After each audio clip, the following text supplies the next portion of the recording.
گنے کی فصل تیار ہو چکی تھی اور ہم آج کل میں اس کی کٹائی شروع کرنے والے تھے۔ میں بہت خوش تھا کیونکہ اس بار ان لہلہاتے کھیتوں کی تیاری میں نے بھی اپنے ابا جان کا ہاتھ بٹایا تھا۔ مگر وہ جو کہتے ہیں کہ ہر پھول کے ساتھ کچھ کانٹے بھی ہوتے ہیں، تو یہاں بھی ہماری اس خوشی کو ملیا میٹ کرنے کے لیے ایک آفت کھڑی تھی۔ پچھلے کئی روز سے ہمارے گاؤں میں گنے کی فصلیں جنگلی سوروں کا ترنیوالا بنی ہوئی تھیں۔ وہ ہر رات سینکڑوں کی تعداد میں راوی کے کنارے اگے ہوئے وسیع جنگل میں سے نکلتے اور کھیتوں میں تباہی مچا کر بھاگ جاتے۔ لوگ اس مصیبت سے بہت پریشان تھے۔ گاؤں میں 8 آدمی ایسے تھے جن کے پاس بندوقیں تھیں۔ وہ ساری رات کھیتوں پر پہرا دیتے، مگر جب سور حملہ کرتے تو پھر ان کی یلغار کو روکنا ناممکن ہو جاتا۔ 8 بندوقیں دھنا دھن چلنے لگتیں، 4-5 سور مرتے اور باقی بھاگ جاتے۔ اندھیرے میں صحیح نشانہ لگانا بہت مشکل تھا، اس لیے کئی کارتوس تو یوں ہی ضائع ہو جاتے تھے۔ ایک دن میں اور میرے دوست سلیم نے ان موذیوں کو ٹھکانے لگانے کا بیڑا اٹھایا۔ میں نے بندوق چلانا حال ہی میں سیکھی تھی، مگر سلیم بہت اچھا نشانہ باز تھا۔ ہم نے کارتوسوں کی پیٹیاں کمر سے باندھیں اور بندوقیں سنبھال کر اس جنگل میں جا گھسے جہاں سے سور رات کو ہماری فصلوں پر حملہ کرتے تھے۔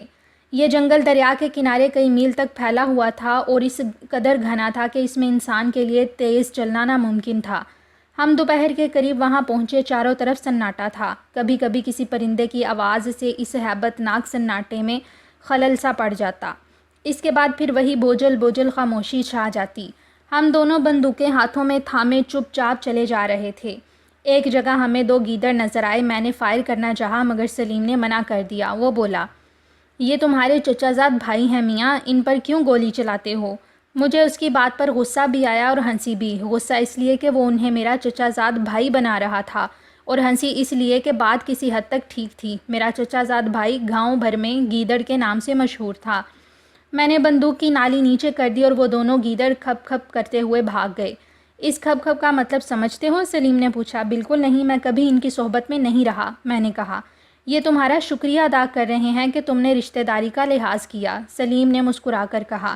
جو جی میں آئے کہہ لو میاں، یہاں تو تمہارا ان لوگوں کا راج ہے، میں نے گیدڑوں کی طرف اشارہ کر کے کہا جو تیزی سے جنگل میں غائب ہو رہے تھے۔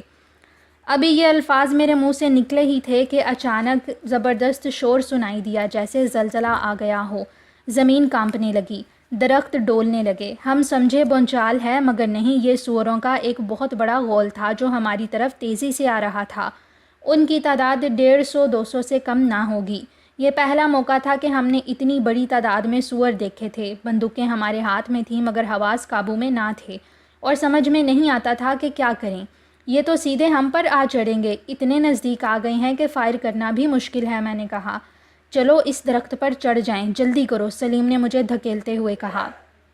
ہم فوراً قریب کے ایک درخت پر چڑھ گئے۔ ابھی 10-12 فٹ ہی اوپر گئے ہوں گے کہ سوروں کا غول شور مچاتا ہوا ہمارے نیچے سے گزرنے لگا۔ ان کی خوفناک آوازوں سے جنگل دہل رہا تھا اور کان پڑی آواز سنائی نہ دیتی تھی۔ کہاں تو وہ ہو کا عالم تھا اور کہاں یہ قیامت کا شور کہ کان کے پردے پھٹے جا رہے تھے۔ ہم تو خدا جانتا ہے ایک دم بدحواس ہو گئے۔ ارمان تو یہ تھا کہ سور ماریں گے، مگر حالت یہ ہو گئی کہ اپنی ہی جان کے لالے پڑ گئے۔ وہ 8-8 10-10 کی قطار میں ایک دوسرے کے پیچھے جا رہے تھے۔ ہر قطار کا ایک سردار تھا جو تھوتنی لٹکائے سر جھکائے اپنے پیچھے آنے والوں کے لیے راستہ صاف کرتا جا رہا تھا۔ کہیں کہیں جھاڑیاں گھنی ہونے کے سبب ان کی رفتار سست ہو جاتی تھی، ورنہ وہ پوری رفتار سے دریا کی طرف بڑھ رہے تھے۔ آخری 2 قطاریں درخت کے نیچے سے گزر رہی تھیں کہ ہم نے شست باندھ کر فائر کر دیا۔ گولیاں ٹھیک نشانے پر لگیں اور 2 سور وہیں ڈھیر ہو گئے۔ بندوق کی آواز سے جنگل میں ہلچل مچ گئی۔ چرند پرند حیوان پریشان ہو کر جھاڑیوں میں سے نکل کر بھاگے اور طرح طرح کی آوازیں جنگل میں گونج اٹھیں۔ سور کی رفتار میں اور بھی تیزی آ گئی اور وہ اپنے دونوں ساتھیوں کی لاشیں وہیں چھوڑ کر دریا کی طرف چلے گئے۔ دریا کے کنارے ریت پر کئی جانور دھوپ میں پڑے لوٹنیاں لگا رہے تھے۔ سوروں نے جاتے ہی 5-6 سماروں کی تکہ بوٹی اڑائی۔ دائیں طرف ایک 14-15 فٹ کا مگرمچھ پڑا لوٹ رہا تھا۔ وہ اس پر یوں ٹوٹ پڑے جیسے کئی دنوں سے بھوکے ہوں۔ ہمارے دیکھتے ہی دیکھتے اسے یوں چٹ کر گئے جیسے اس کا کوئی وجود ہی نہ تھا۔ 15-20 منٹ تک وہ دریا کے کنارے دائیں بائیں بھوکی بلاؤں کی طرح مختلف جانوروں پر جھپٹتے رہے۔ اس کے بعد انہوں نے ایک قطار میں کھڑے ہو کر پانی پیا اور پھر اسی رفتار سے 8-8 10-10 کی قطار میں واپس آنے لگے۔ ہم نے ایک بار پھر شست باندھی اور سب سے اگلی سوروں پر تاک کر گولی چلا دی۔ دو سور ایک دم منہ کے بل گرے، ان کی خوفناک چیخیں فضا میں بلند ہوئیں اور پھر چند لمحوں کے لیے خاموشی چھا گئی۔ ہم سمجھتے تھے کہ باقی سور اپنے مردہ ساتھیوں کی لاشیں چھوڑ کر بھاگ جائیں گے، مگر وہ تو اس طرح ٹھٹک کر کھڑے ہو گئے جیسے کسی نے ان کے پیر باندھ دیے ہوں۔ کچھ دیر وہ حیران پریشان نظروں سے اپنے مردہ ساتھیوں کو دیکھتے رہے اور پھر پاگلوں کی طرح اپنے دشمن کو تلاش کرنا شروع کر دیا جس نے ان کے ساتھیوں کو ہلاک کیا تھا۔ ہم چپ چاپ دم سادھے درخت پر بیٹھے تھے کہ اچانک ان کی نظر ہم پر پڑ گئی۔ ہمیں دیکھتے ہی وہ سب ایک دم اس درخت کے نیچے جمع ہو کر چیخنے لگے۔ یوں لگتا تھا جیسے سینکڑوں خوفناک بھوت ہمیں للکار رہے ہوں۔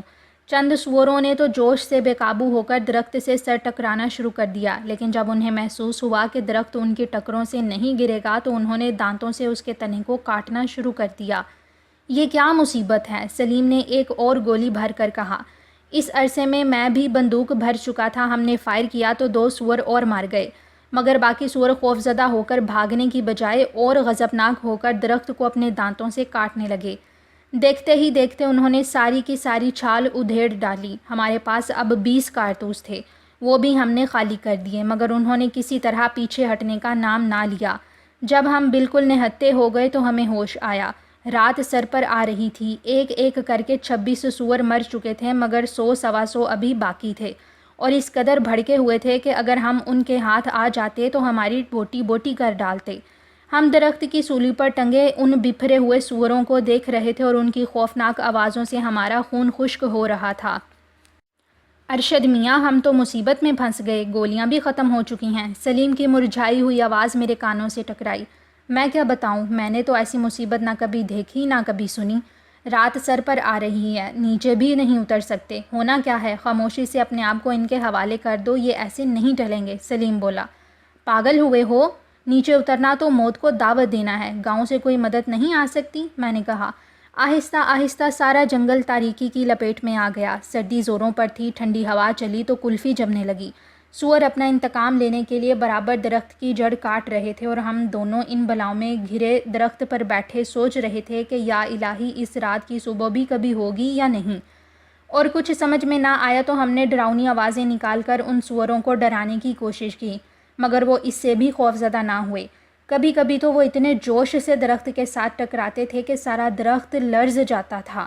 کئی بار یوں لگا جیسے ہم زمین پر گرنے ہی والے ہیں۔ انہوں نے 26 جانوں کی قربانی دے کر ہماری بندوقیں خاموش کر دی تھیں اور اب اس طاق میں تھے کہ ہم درخت سے گریں تو ہمارے چیتھڑے اڑا دیں۔ ہم نہ سو سکتے تھے نہ نیچے اتر سکتے تھے۔ اس لمبے چوڑے جنگل میں کوئی ہماری آواز سننے والا بھی موجود نہ تھا۔ رات کے 12 بج گئے مگر وہ سور وہاں سے نہ ٹلے۔ اس عرصے میں ایک کھیل تک اڑ کر ہمارے منہ میں نہ گئی تھی۔ خوف سے آدھا خون خشک ہو گیا تھا، زبانیں سوکھ کر کانٹا ہو گئی تھیں، پیٹ کمر سے جا لگے تھے، گلے ایسے خشک ہو گئے تھے کہ بات کرنی مشکل تھی۔ غرض زندگی کی کوئی امید باقی نہ رہی تھی۔ آدھی رات کے قریب سوروں نے درخت کے تنے سے اپنی ٹک ٹک چند لمحوں کے لیے روکی، وہ بھی اس وجہ سے کہ دور سے ان کے کسی ساتھی کے چلانے کی آواز آ رہی تھی۔ شاید کسی بڑے درندے نے اس پر حملہ کر کے اپنے پیٹ کی آگ بجھائی تھی، مگر جوں ہی وہ آواز تھمی انہوں نے اپنا کام پھر شروع کر دیا۔ خدا خدا کر کے صبح ہوئی اور دور کسی مسجد سے اذان کی آواز سنائی دی۔ پچھلے 18 گھنٹوں سے ہم اس درخت پر بیٹھے تھے اور سور ابھی تک درخت کو نیچے گرانے کی کوشش میں مصروف تھے۔ سلیم تو جیسے خوف سے آدھا پاگل ہو چکا تھا۔ صبح کی دھندلی روشنی میں اس کا چہرہ بے حد اجڑا اجڑا اور اداس نظر آ رہا تھا۔ میں نے کئی بار بات کرنے کی کوشش کی مگر اس نے کسی بات کا جواب نہیں دیا، بس ہوں ہاں کر کے خاموش ہو گیا۔ اچانک دور سے مجھے اپنے بڑے بھائی کی آواز سنائی دی، وہ مجھے پکار رہے تھے۔ میں نے بھی پوری قوت سے انہیں پکارا اور آگے آنے کے لیے کہا۔ آہستہ آہستہ ان کی آواز قریب آتی گئی، معلوم ہوتا تھا کہ ان کے ساتھ اور بھی کئی آدمی ہیں۔ میں نے انہیں سوروں کے خطرے سے آگاہ کیا تو وہ بہت احتیاط سے ہماری طرف بڑھے اور ہم سے 20-25 گز کے فاصلے پر ادھر ادھر درختوں پر چڑھ گئے۔ ارشد، یہ کیا قصہ ہے؟ بڑے بھائی نے 100-125 سوروں کو دیوانوں کی طرح اس درخت کے تنے کو دانتوں سے کاٹتے دیکھ کر کہا۔ میں نے انہیں سارا ماجرا سنایا تو وہ بولے، تم نے بڑی حماقت کی کہ ان کے سردار مار ڈالے، اب ان سے تمہارا پیچھا چھڑانے کے لیے ہمیں ایک ایک کو ہلاک کرنا پڑے گا۔ ان کے پاس 4 بندوقیں تھیں، کتنی ہی دیر تک وہ درختوں پر بیٹھے فائر کرتے رہے۔ ایک ایک کر کے سب سور وہیں ہلاک ہو گئے، مگر حیرت ہے کہ ان میں سے ایک بھی وہاں سے پیچھے نہ ہٹا۔ یہاں تک کہ مرنے سے پہلے آخری سور بھی پوری قوت سے اس درخت کو نیچے گرانے کی کوشش کرتا رہا۔ حقیقت یہ ہے کہ اس سے زیادہ سور ہم نے کبھی نہیں مارے تھے۔ اس کے بعد ہم لمبی تان کر سوتے تھے۔ ہماری فصلیں سوروں کی تباہ کاری سے کئی سال تک محفوظ رہیں۔